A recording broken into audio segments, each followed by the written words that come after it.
Welcome to Think Bigger Voices, hosted by Jennie Treby and co-produced by Tony DiBenedetto. We're on a mission to break the cycle of poverty for kids in America by inspiring education, advocacy, and action in our communities. We'll tackle big subjects, talk to the experts, and promote the solutions making an impact. Join us if you believe that every kid deserves the opportunity to think bigger. Hi, I'm Jennie Treby, the host of Think Bigger Voices. We are thrilled to have a real powerhouse with us today. She's a community leader, a business and philanthropy connector, a policy influencer, and a tireless advocate for families and kids in our community. She is the CEO of the United Way Suncoast, which is one of the state of Florida's largest United Ways. Welcome, Jessica Muroff. We're excited to have you today. Thank you. I'm thrilled to be here. That was such a kind introduction. Wow, I need to get those words from you. No, listen, I had to whittle it down. Reading your bio, I'm like, wow, this lady's incredible.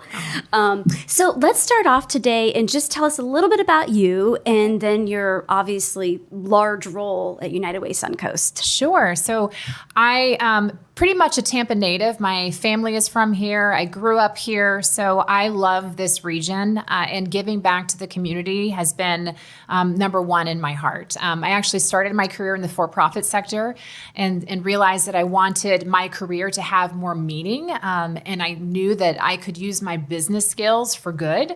And I made the transition to the nonprofit sector 12 years ago. And so fulfilling this journey and fulfilling this role at United Way Suncoast is just spectacular to be able to. It's hard work, and it's a heavy lift and a heavy weight to carry at times. But it's such important work because we're serving so many, we're saving lives, we're helping people, we're creating positive change, and that's truly what we're all about. So one of the largest United Ways in the state of Florida. Yes. Tell us a little bit about how many counties, how many people you serve. Sure. United Way Suncoast serves 5 counties here in West Central Florida: Hillsborough, Pinellas, Sarasota, Manatee, and DeSoto. And our mission is to mobilize our community to action to give people the freedom to rise. And what we mean by that is that we're serving our ALICE families. And that's a research report that we put out every 2 years. It's an acronym that stands for Asset Limited, Income Constrained, Employed. These are individuals and families who are working every single day, but not earning enough to be able to afford a basic household budget. This is people that are above the federal poverty line, but again, not able to make ends meet in their everyday lives. And so that's what United Way Suncoast does, is we're mobilizing our community, our nonprofit sector, our business sector, our government sector to come together to support ALICE families. So as one of the largest United Ways in Florida, I mean, obviously you have a big depth and breadth of services. Yes. What are some of the services that you provide to families and children in particular? Thank you. So United Way is really all about collective impact. True to our name, we never do something just on our own and independently. It is always united with others. So we focus in 3 primary areas: early learning, youth success, and financial stability. And all 3 of these things is kind of like a virtuous circle, right? So we're starting out with our young ones, making sure that they're entering kindergarten prepared to learn and meeting that critical benchmark of reading on grade level at 3rd grade, to our middle and high school students, making sure that they are connected to what their careers could be in the future and making sure that they're graduating on time and pursuing whatever post-secondary work or education is best for them. And then coming full circle back to the family and the individuals and making sure that they are financially secure and have sustainability for their future. Because if we have sustainability at the family level, then we can have security and better supports for the children that are living in that house. So you can see how they're all intertwined and interconnected together. What also is interconnected about all of this, and what I think sets us apart from other nonprofits, is that we partner with so many nonprofits. We have 275 formal partners that we have within the region, nonprofit partners, and then an additional, in total, 400 partnerships in some way. So United Way is always, we're a convener, we're a leader, and we're a partner. So we're funding nonprofits to do work in those three areas. We have specific metrics and benchmarks that we're trying to meet to move the needle and improvement in those areas. But we're also building the capacity of our nonprofit partners, making sure that we're strengthening our social services sector so that we can do more and be more for Alice families. And then finally, another piece of what United Way does is around resiliency. So in the last 5 years, we have certainly seen our share of crisis, from COVID to multiple hurricanes to a housing crisis. And United Way has stepped up and provided leadership in all of those areas. And so now we have a very robust operations and strategy around how we respond in a crisis and how we bring our partners together to address that. So United Way does a lot, but we do a lot focused on Alice families and in those three particular focus areas. So can you take us down a little bit more of, let's break down those three. So first of all, early childhood learning. What are you seeing out there? What are the trends and what are you working toward? So in the state of Florida, 50% of our children are not entering kindergarten, prepared to learn, and not reading on grade level. And even though compared nationally, Florida is doing okay in those trends, that's at the statewide level. But we have pockets like Hillsborough who's less than 50% ready, and that's kind of shocking. Like I don't know any business or any entity that's measuring something that would say that 50% is a positive trend or a positive data point. We need all of our children ready to be entering kindergarten, ready to learn, and certainly reading on grade level by third grade. So we're seeing that, and the COVID did not help things. Certainly when we had to shift to virtual classrooms, there was a great digital divide. Some families had the devices to be able to give those supports to their children. Others did not. So it is not, is definitely, while on the whole, the state is doing okay compared to national stats, where we see disparities is in certain pockets and areas, especially high Alice zip code areas around our region. And that's where we really focus, is making sure that we're reaching those families and those children who really need our support and helping to improve those rates of being prepared to learn and those grade level reading benchmarks, because those are critical. Yeah. If a child is not reading on grade level at third grade, they only fall further behind after that, because before third grade, they're learning to read. After third grade, they're reading to learn. And they are much more likely to graduate from high school on time, go after post-secondary, opportunities if they meet that benchmark. And that it's just critical for us to continue to focus on that, especially when, less than in some of our areas, 50% of children are meeting that benchmark right now. It's just shocking. It is. It's shocking. Aside from, COVID, natural disasters, the things that have happened, like you said, in the last few years in particular, what's at the root of it? It really is all about stability and basic needs. So, Maslow's hierarchy of needs. If you don't have secure shelter, a dependable source and sustainable source of food, family stability, that really can throw a child off course. So that basic needs is at the very foundation of what I think impacts children being able to be successful in being prepared, entering the kindergarten prepared to learn and reading on grade level. So that's really another key part to how we address this. It's not just about giving teachers supports and providing those literacy supports with evidence-based tools and practices, which we do. We have a lot that we do to that end, especially with our partners. But it is also about stabilizing the family, providing those supports for basic needs so they don't move around. They don't have to move. They can stay in their home. They have what they need so that their child is not coming to school hungry. Their child has access to vision and dental health care. These are all things that impact a child's ability to be successful in the classroom. So important. And you can see why your work with all these other nonprofits comes into play there when there's so much work to do and different nonprofits focus on different aspects of those services. You can see why that's such a needed. Yep. So those are our youngsters. So the second group you said was more of our middle and high school students. So tell us a little bit more about the work that the United Way is doing with our adolescents and young adults. It's really about, again, through our nonprofit partners, making sure that our youth are seeing what careers are potential for them and finishing school on time and giving them the supports and mentorship opportunities to do that. We partner with the Tampa Bay Partnership on what's called the Regional Competitiveness Report.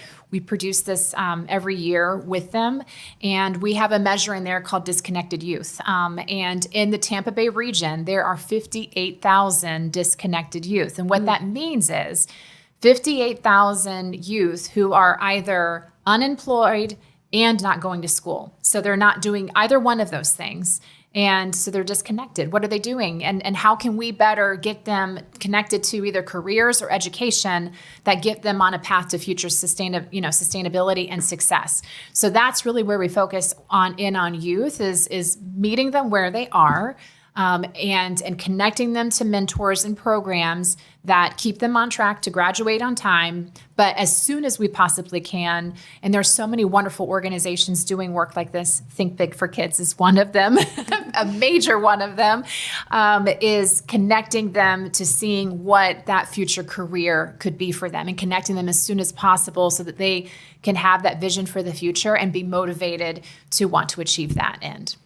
So these 58,000 kids who are not in school or not employed, what's happening to them? Like, what's keeping them from going to school or going to work? Is it the same as the younger kids where it's just the basic needs not being met? Yes, basic needs not being met, not having the family supports or infrastructure, not having, mentors who can support them and encourage them and keep them on track to achieving those goals. It's a combination of all of those things. If you're not being encouraged and somebody pushing you to and helping connect you to the reasons why this is so important, helping you connect you to a vision of yourself in the future and what kind of work that you could be doing. I mean, it is hard. Like it's. I could see how it could be easy for youth to be disconnected and distracted and not focused on that. So all of those things definitely impact our youth's ability to be able to see what their potential is and being focused and remaining on course to that end. So then the third piece of really what your mission is the financial resiliency. Correct. So take us through that. Yes. We have a lot of programs of helping families and individuals. So again, it's through our nonprofit partnerships. We also do financial coaching. So if we're working with an individual who says, hey, I would like a financial coach to help me, better plan for whatever financial goals that I have, really assess my financial picture and how I can achieve, some sort of goal or some sort of track to sustainability. We are the regional leader for Bank On, which provides sustainable bank and accessible, it's really focused on accessible banking products for the unbanked and underbanked. You would be surprised how many of our residents in our region do not have bank accounts and just go and cash their checks. And establishing a bank account and being able to have access to something like that is truly transformational for somebody. Even the basic minimums of something like that. We also run our volunteer income tax assistance program, and this is huge. We have a coalition of 400 amazing tax experts who come together and offer free tax preparation for families and individuals. And we do, I think it's like over 8,000 tax returns, and we bring nearly $12 million of tax returns and money back to this region, which is being invested and spent in our region, which these families have earned. And many times, taxes can be intimidating. And in just a quick story, a mom had avoided filing her tax return because she thought she was going to have to owe money.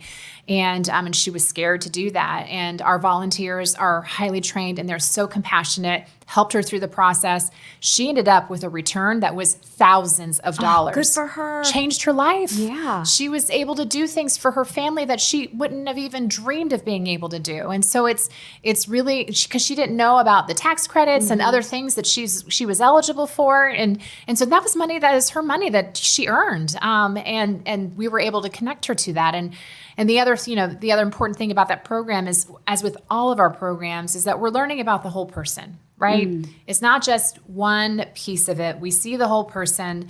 We're connecting them to the tools and resources that they need beyond whatever it is that they might come to us seeking support and services on. That's our approach to our workforce development programs. We have 3 neighborhood centers.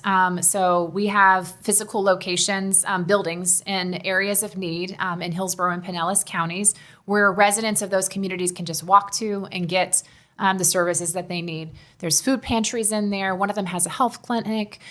There's computer labs. There's a lot of support and services that we offer communities that is a singular hub. They're called our resource centers. And in this effort, especially with our workforce development programming, again, it's looking at the whole person. We're giving training in workforce development, whether that's CNA or phlebotomy training, so they can get a career starting in the medical field. But we're also making sure that we understand everything that person needs and connecting them to the resources that they need to make sure that when they get that job, that they keep that job. Jessica, do you think the kids who live outside of Florida, kids on a national basis, are you seeing the same types of needs across the board? Yes, absolutely. There's no one size fits all. There's communities who thrive, and then there's communities who are struggling. Our ALICE data is actually I think we're up to 38 states who participate in the ALICE study. So ALICE is everywhere. It's 2 in 5 residents here in our region, and it's 46%. But ALICE is everywhere, and both of us know individuals who fall within that threshold. So yes, this is what the things that we're experiencing here in our region. I have peers across the country. United Way is virtually represents almost every community in the United States, and youth opportunities is one of the focal areas of us nationally. So it is definitely something that every community faces. So how do you go about providing the data that they need to, and what does the data do? I assume that the data informs programming, how does that work with it the sure data? does, yes. So it helps us to determine zones of focus because the ALICE data, so ALICE is a national data project. We have advisory boards at every state level. Our data teams and our individual organizations also contribute and participate. But it is a nationally run data report. And they do a fantastic job. We use that data, and what it is it calculates based on zip code or census tract what it costs to be able to afford a basic household budget where you live. Unlike the federal poverty line, which is a singular, a salary, regardless of where you live in the United States, ALICE is based on the cost of living where you live. So it includes rent, utilities, a basic cell phone plan, healthcare, food, transportation, childcare if you have children. Basic things and the bare minimum of things. And so for a family of 4, for example, in Hillsborough County, what would you say that the salary would be needed to be able to afford a basic household budget for a family of 4 in Hillsborough? Minimum? Yeah. Oh, 65,000? 88. Yeah. $88,000 is what our most recent Alice study says. And if you looked at the numbers within the chart that we're measuring that on, you would say, I don't know where I could find rent for a family of 4 for that amount. So it's very conservative. But we use that information to let us know where we can meet our Alice families, where they're living, so that we can make sure that our programs and our partners are serving those areas. So we're making sure that a vast majority of our programs and services are reaching Alice families. Do you see the Alice data influencing decisions made at the government level? Yes, absolutely. It's something that's building momentum, of course, because we really do. The federal poverty line is a very antiquated measurement because that's hovered around 11 to 13% for a long time. But what has grown is the number of families falling within the Alice threshold, and the federal poverty line is so low. You can't survive on that, and so. You have to look at things dynamically because, things don't cost the same thing in Tampa as it does in Omaha, Nebraska. It's different. And that's the Alice study is dynamic. It helps you take a look at things in a way of where, what it costs to live there and what it means to be able to make ends meet and have, helping families to get beyond that so that they can actually start to save. So that they can save for a rainy day. Because with Alice families, it's one car accident, health issue, one crisis away from being, totally thrown off course financially. And it's just, we need that. We need something more sustainable for our families. So that's what, at the end of the day, that's what it's really focusing on. What I love too is some of our regional utilities are starting to use Alice data to inform how they have support programs for families. So they're going beyond the federal poverty line and being able to utilize our data to say, okay, here's the benchmarks that we're going to be using to determine how we might help families of need in some of their programs, like Florida Power and Light and their Share the Light program. So, speaking of the Alice data impact, I learned that you were recently in D.C. Yes. And at the White House. Yes. So tell us a little bit about that and the policy and what happened there. It was all about collaboration and partnerships.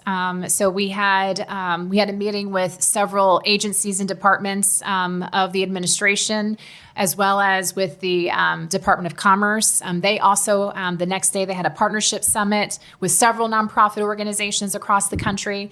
And it was really all about understanding what programs the government had and what opportunities there were to collaborate, what opportunities there were for United Way and other nonprofits to be able to share with families access to support and resources and things that could help them, as well as infrastructure and investments in community that could help our social services sector, and small businesses. So there was a whole host of, it was just about sharing and collaboration and how United Way as a network, because we're a very strong network serving virtually every community in this country, can be a vehicle to share and make sure that communities understand and know about the resources and opportunities to take advantage of to help. Wow, that's fantastic. So United Way Suncoast is got quite a history. So you're celebrating your centennial anniversary. We are, year. yes. Yeah. United Way Suncoast. United Way Worldwide is 130 something years old. And January 10th, 1924, we were founded at steps of City Hall. And so celebrating 100 years. And there's not many organizations that can say that they've reached that benchmark of their 100th birthday, and it is definitely a fantastic honor. It's a wonderful privilege. We are reflecting on all that we've done and all that we've been through the years. We started as a community chest, where United Way, how United Way started to begin with was all about we needed to encourage our communities to give.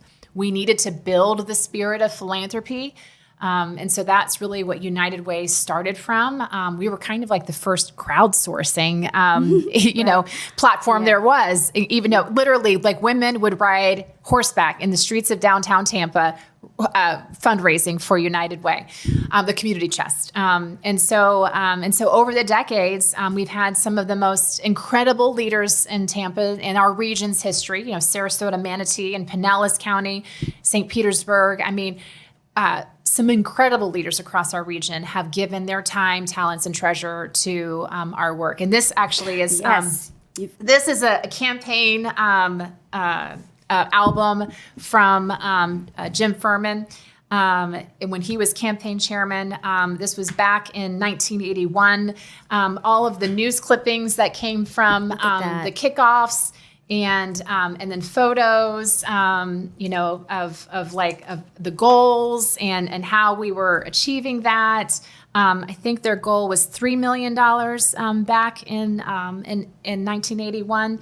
So and so we have a lot of these archives that we've put together now. We have an exhibit actually at the Tampa Bay History Center. Just luckily, the Tampa Bay History Center has an entire exhibit on Tampa of the 1920s. Oh, and, right, that worked out nicely. It did. Was nice. Yeah. So they have a community. Area where we have our archives shown there. 'Cause there's some really, our old slogans and our old campaigns.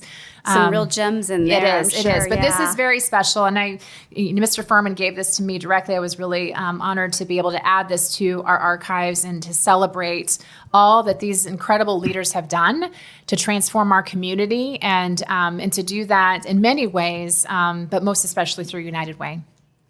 How do you think the United Way has modernized itself? I mean, 100 years, that's a lot has happened, obviously. Yes. How have you changed and transformed in order to meet the needs of today's kids and families? I am so glad you asked that question because I think many times individuals have a very dated view or perception of who United Way is, right?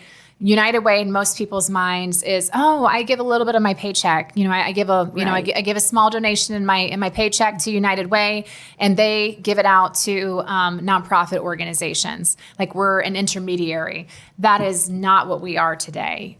We are a very strong collective impact model. So we're working with nonprofits, like you said at the beginning, that is making sure that where we see a gap or a need, we're bringing the right nonprofits to the table to help us move the needle in our primary focus areas of early learning, youth success, and financial stability. So we're bringing the right partners together and investing collectively in their work and their programs to move the needle in those areas. We have specific metrics and benchmarks that we're trying to meet in order to move the needle. But we're also building the resiliency and the capacity of our nonprofit partners. We're responding in times of crisis and disaster.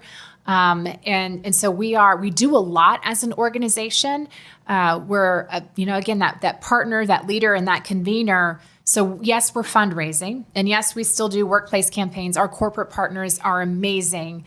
But it's so much more than just giving money back to nonprofits. It is all about how are we working together to help our Alice families and to make a difference and to see impact in the areas that we've talked about. In fact, we just wrapped up a whole study to determine our social return on investment. And so for every dollar that you give to United Way Suncoast, that is represented and what gets back into community, the impact that has is $1.75. So nearly double. When you give to United Way, it has nearly double the impact back out into community, and it's because of that multiplier effect. It's because we're investing collectively with a bunch of partners in a very strategic way to really make and create positive change. And when you have that positive change, that's momentum building, and you're able to do a lot, and that has a big return on investment. What do you think are the biggest challenges facing kids today, kids in poverty? So, misperceptions, it really goes back to those basic needs, meeting basic needs. And with inflation the way that it is, with how expensive it is to have childcare, It costs more to have a child in childcare than it does to send them to a 4-year public university. And that's the workforce behind the workforce. Like if you can't go to work because you don't have childcare, and you can't afford childcare, then it's cyclical. It is. Yeah. So it's really about breaking down barriers. It's addressing basic needs, and really seeing the whole person. Because our Alice families are working really hard. They are loving, supportive, caring parents who want the world for their children and have a lot of barriers and hurdles that they have to jump in order to be able to meet those needs. And we want to reduce those barriers as much as we possibly can to help them get on a sustainable and a successful path. We want to support them to achieve their dreams and for their children to do the same. So that's really, at the end of the day, at the basic and just the highest level, that's really what we want to focus on. Last question for you. What do you think is one thing a person could do to help a kid in need? To take action. I mean, if it's to do something, and whether that is make a donation to a cause that is important to you. There are so many organizations that are supporting youth and children. There is no shortage of choice when it comes to amazing nonprofits doing good work. Truly, if you really want to transform a child, and it does, you are absolutely right. If you think about it in the big picture, you're like, oh my gosh, there's so many children that need help. Yes, but it is so simple as if just you making that decision and you starting with one child. If you can change the trajectory of one child by supporting one child, you can change the world. Because if we all decided to do that, our world would be a much better place. So you can also give back. There are a ton of organizations that offer mentorship opportunities. There are, reading pals. There are other programs. Volunteer for Think Big for Kids. I'm sorry. I'm just going to, because you've got great mentorship programs. There is so much that you can do to reach children who need those positive role models in their lives, and that can totally change their lives. So you just really, it's giving your time, your treasure, and your talent. And there's just so many opportunities to be able to do so. But the first thing that you must do is you must determine, I'm going to do something, and select what that is and do it. And then I would say sustain that, because that's really important to making sure that I think the future is bright for everyone. Jessica, thank you so much for sharing your story and sharing about the United Way. I know I personally have learned so much, and I know our viewers will as well. And we just really appreciate your time and your passion and everything you're doing to make our community a better place. Thank you. It was great to spend time with you. Thank you. Thanks for spending your time with Think Bigger Voices. Visit thinkbigforkids.org/podcast to see more episodes, follow our journey, and stay connected.